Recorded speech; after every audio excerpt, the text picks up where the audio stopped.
நான் நிறைய இடத்துல வந்துட்டு குப்பம் அங்கங்கே நிறைய திருப்பத்தூர் அந்த ஏரியாலாம் சொன்னாங்க. பட் நமக்கு வந்து சாரு வந்து நான் யூடியூப் சேனலில் பார்த்தோன்னே எனக்கு சாரை வந்து ரொம்ப பிடிச்சி போச்சு. அவர் வந்து ப்ராப்பராக வந்துட்டு செடியை வந்து வளர்த்தி கொடுக்குறாரு. மற்றவங்களாம் வந்துட்டு 30 டேஸில் வந்து கொடுத்துருவாங்க. சார் வந்து 30 டேஸ்க்கு அப்புறம் 15 டேஸ் வந்து பிளான்ட்டை வந்து மெச்சூர் பண்ணி கொடுக்குறாரு. அதோட ரெசிஸ்டன்ஸ் கெப்பாசிட்டி வெயிலில் போன உடனே வெயிலில் போய் வச்சோன்னா சில செடியாக காஞ்சி போயிடும். அது ஹார்டனிங் பண்ணிவிட்டு கொடுக்குறாரு. அது வந்து எங்களுக்கு வந்து கிட்டத்தட்ட பார்த்திங்கன்னா ஒரு 1250 செடியில் வந்துட்டு ஒரு 10 செடி தான் போயிருக்கும். எல்லா செடியும் பிடிச்சிக்கிச்சு. ஆனால் அந்த நம்ம வச்ச டைமில் வந்து மழை காலம் தாங்க. ஆனால் மழையிலே வந்து நமக்கு எந்த ஒரு ப்ராப்ளமும் இல்லாமல் வந்துட்டு ரெசிஸ்டன்ஸ் கெப்பாசிட்டியோட நல்லா வளர்ந்துச்சுங்க.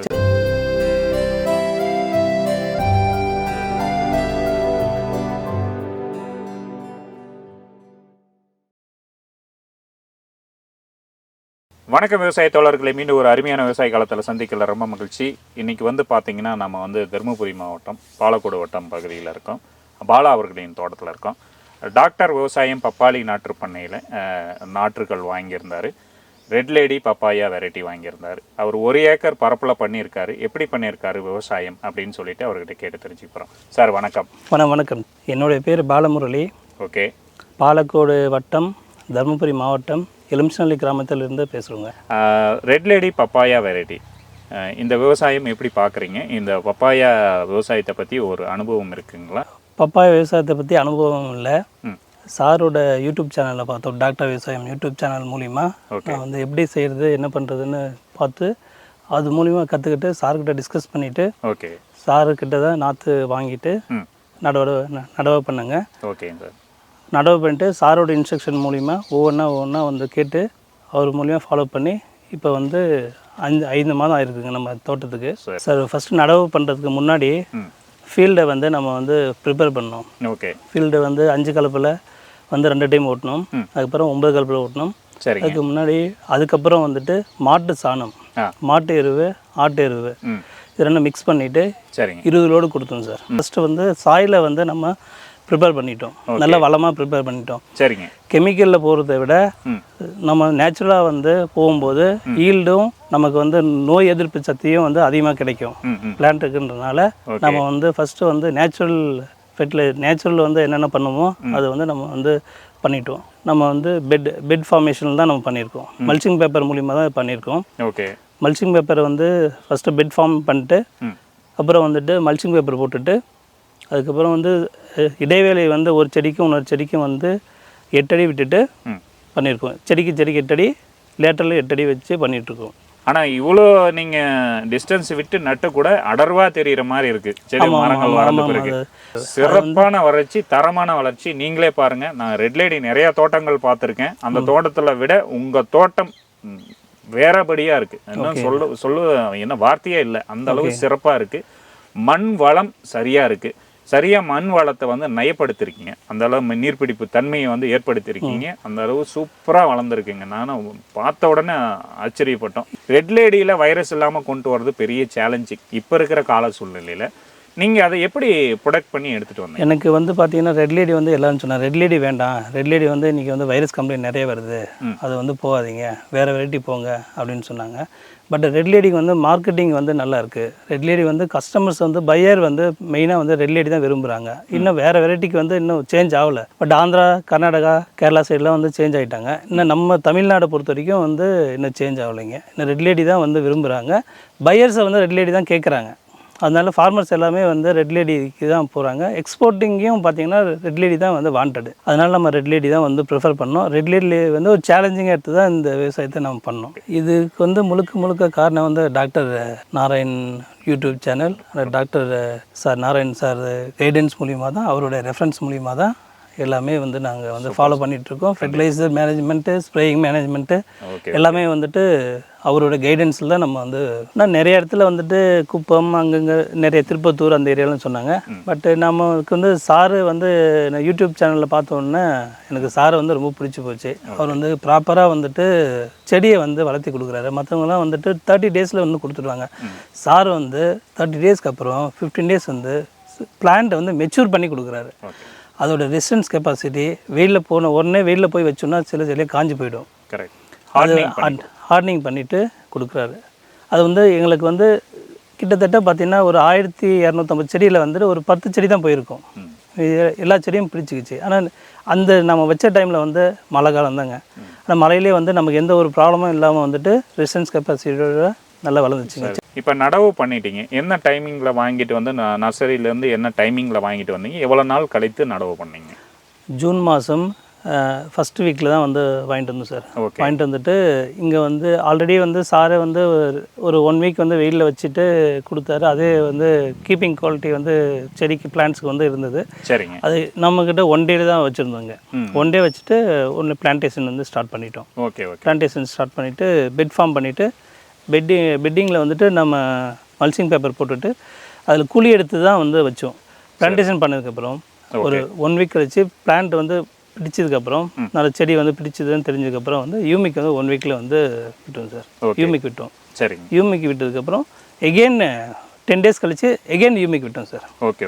எகெயின் 2 டைம்ஸ் யூமிக் விட்டோம். சரிங்க. என்ன ரீசனுக்காகனா வேர் வந்து அழுகி போயிடக்கூடாது. ஏன்னா இது வந்து கரிசல் காட்டு பூமி. ஓகே. அது வந்து வேர் வந்து ஸ்ட்ராங்காக இருக்கணும் அப்படின்றதுக்காக 2 டைம்ஸ் வந்து யூமிக் விட்டோம் சார். சரிங்க. அதுக்கப்புறம் வந்துட்டு பார்த்திங்கன்னா க்ரோத்துக்காக வந்துட்டு நம்ம கொஞ்சம் மற்ற நியூட்ரிஷன்ஸு நான் வந்து சம் லிக்விட்ஸ் நியூட்ரிஷன்ஸ் இருக்குது, மல்டிப்ளெக்ஸ் கொடுத்தாங்க. அதை வந்து நாங்கள் வந்து விட்டோம். சரி. அது விட்டுக்கப்புறம் எஸ்ஓபி எம்ஓபி இதெல்லாம் வந்துட்டு நம்ம ரெகுலராக டைமிங்கில் மந்த்லி வந்துட்டு ஒன்ஸ் விட்டோம். அப்புறம் போரான் விட்டோம். அப்புறம் மைக்ரோ ஜிங்க், மெக்னீசியம், ஃபெரஸ் இதெல்லாம் வந்துட்டு டைமிங்கில் விட்டுட்ருக்கோம். Okay. Time schedule as per ஷெட்யூலில் டைம் பீரியடில் விட்டுட்ருக்கோம். சரி. எப்படி நீங்கள், அதாவது ரெட் லேடி அப்படின்னாவே நம்மளுக்கு வைரஸ் வந்துடும், ரிங் ஸ்பாட் வந்துடும், மொசைக் வந்துடும், எப்படி ப்ரொடெக்ட் பண்ணீங்க? இது வந்து பார்த்திங்கன்னா நாம் வந்து இப்போ ரிங் ஸ்பாட் வைரஸு வந்துடும் அப்படின்னு சொல்லுவாங்க. நாங்கள் அது வந்து பிஃபோராகவே வந்து பார்த்திங்கன்னா சார் அந்த தேமூர் கரைச்சல் இந்த மாதிரி வந்து ஆர்கானிக்காக கொஞ்சம் வந்துட்டு அதுக்கு ஸ்ப்ரே பண்ணுவோம் சார். அரப்புமுக கரைச்சல், இந்த F1 இதெல்லாம் வந்துட்டு நாமளே வந்து ப்ரிப்பேர் பண்ணிவிட்டு நம்மளே சொந்தமாக ப்ரிப்பேர் பண்ணிவிட்டு அதுக்கு வந்து நம்ம ஸ்ப்ரே பண்ணிட்டோம் சார். இது வந்து செடி வந்து இப்போ பூச்சி உட்காந்தா நோய் வந்தால் தான் வந்துட்டு நம்ம அதுக்கு ஸ்ப்ரே பண்ணணும் கிடையாது. நமக்கு என்ன ஒரு 10 டேஸ்க்கு ஒன்ஸ் வந்து ஸ்ப்ரே பண்ணிட்டு கண்டிப்பாக ஸ்ப்ரே பண்ணிட்டு நம்ம வந்து தெளிப்பு இருந்துச்சுன்னா அதுக்கு நமக்கு வந்து வேக்சினேஷன் போடுற மாதிரி தான். அதுக்கு வந்து பிளான்ட்டுக்கு வந்து ஒரு வேக்சினேஷன் போடுற மாதிரி தான் பண்ணிட்டோம் அப்படின்னா நமக்கு வந்து சிறப்பாக இருக்கும். பாலா அவர்களின் தோட்டத்தில் பார்த்தீங்கன்னா மல்ச்சிங் பண்ணியிருக்காரு. மல்ச்சிங் பார்த்தீங்கன்னா பெட்டு வந்து எத்தனை அடிங்க? ஆக்சுவலாக பெட்டு வந்து ஹைட் வந்து 2 அடிங்க. 2 அடி. அகலம் வந்து 4 அடிங்க. 4 அடி பெட்டு போட்டுருக்கீங்க. சரிங்க. இப்போ வந்து மரத்தினுடைய தண்டு பாருங்கள், மரத்தினுடைய தண்டு வந்து பாருங்கள் எந்த அளவு இருக்குன்னு. இது ரெட் லேடி நீங்கள் பார்த்துட்டு இருக்கிறது. கரெக்டாக எத்தனை அடியில் காய் வந்திருக்குன்னு சொல்லுங்கள். கரெக்டாக வந்து 1 அடி இருக்கும். 1 அடி இருக்குங்களா? 1 அடியில் நம்மளுக்கு காய் பிடிப்பு ஆரம்பிச்சிருச்சு. ஸோ பாருங்கள், 5 மாதம் முடிவில் 6வது மாதம் தொடக்கம் ரெட் லேடியினுடைய காய்ப்பு எப்படி இருக்குன்னு பாருங்கள். கணக்கு ஒரு காயினுடைய தன்மை, அதே மாதிரி வந்து ஃப்ளவர் செட்டிங் எப்படி இருக்குன்னு பாருங்கள்.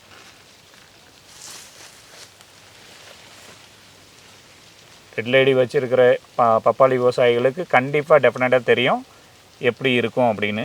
கீழே வந்து காய்ப்பு நீங்கள் பார்த்தீங்க, காயினுடைய தன்மை மேலே பாருங்கள் எந்த அளவு ஃப்ளவர், அதுக்கு அடுத்தது பார்த்திங்கன்னா எந்த அளவு வந்து நம்மளுடைய இலையினுடைய அமைப்பு எப்படி இருக்குன்னு. இதுதான் அதனுடைய பிளான்டினுடைய ஸ்ட்ரக்சர். ஆக்சுவலாக பார்த்தீங்கன்னா நீங்கள் இப்போ ஒரு பப்பாளி விவசாயியாக இருக்கீங்க. இப்போ நீங்கள் ஸ்டார்டராக இருந்தாலும் இதான் ஃபஸ்ட் டைம் நீங்கள் பண்ணுறதா இருந்தாலும் உங்களுக்குன்னு ஒரு பர்டிகுலர் டைமிங்கில் ஒரு 5 மாத இடைவெளியில் உங்களுக்கு ஒரு அனுபவம் கிடைச்சிருக்கும்.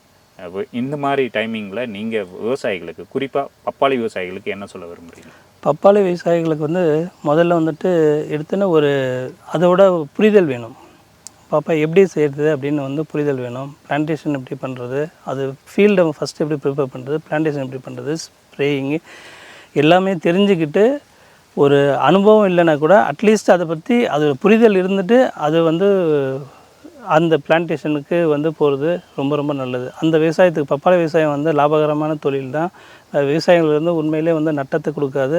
அது வந்து இப்போ இல்லைன்னா இப்போ சில டைம் பார்த்திங்கன்னா இந்த மாதம் வந்து ரேட் இருக்கும், அடுத்த மாதம் வந்து ரேட் இருக்காது, திரும்பி எகெயின் வந்துட்டு இன்க்ரீஸ் ஆகிடும்.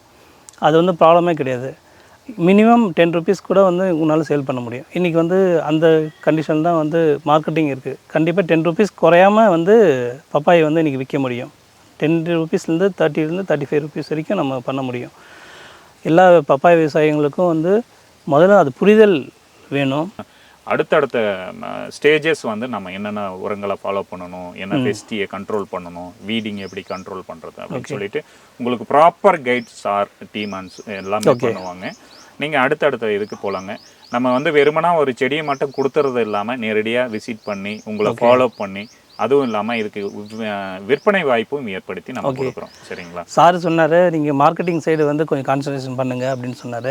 பார்த்துட்ருக்கோம் சார். இப்போ மார்க்கெட்டிங் சைடு வந்து நம்ம கொஞ்சம் ஃபோக்கஸிங் பண்ணிகிட்ருக்கோம். கண்டிப்பாக மார்க்கெட்டிங் வேணும்னா நம்ம ஆடு யாராவது விற்க முடியல அப்படின்னு சொன்னால் நாங்கள் வந்து அதை விற்று கொடுக்குறோம். விற்றும் கொடுக்குறோம். இப்போ சாரோட சொன்னார், ரெக்வஸ்ட் பண்ணிக்கிட்டாரு.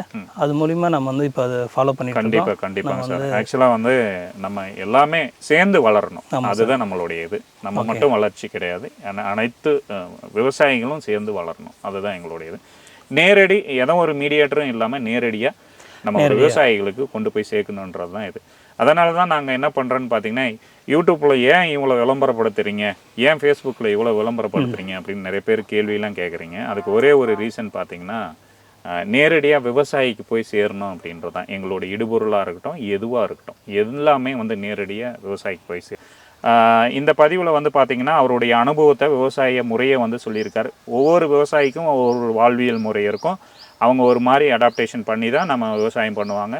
ஒவ்வொரு பதிவுலேயும் ஒவ்வொரு புதிய விஷயத்தை வந்து நாங்கள் பதிவேற்றம் பண்ணிகிட்டு இருக்கோம். அது மாதிரி இந்த தொழில்நுட்பத்தை மேம்படுத்தி பப்பாளிய விவசாயத்தை எப்படி சிறப்பாக பண்ணியிருக்காரு அப்படின்னு சொல்லி இந்த பதிவில் நிறைய விஷயங்கள் பேசியிருக்கார் பாலா அவர்கள்.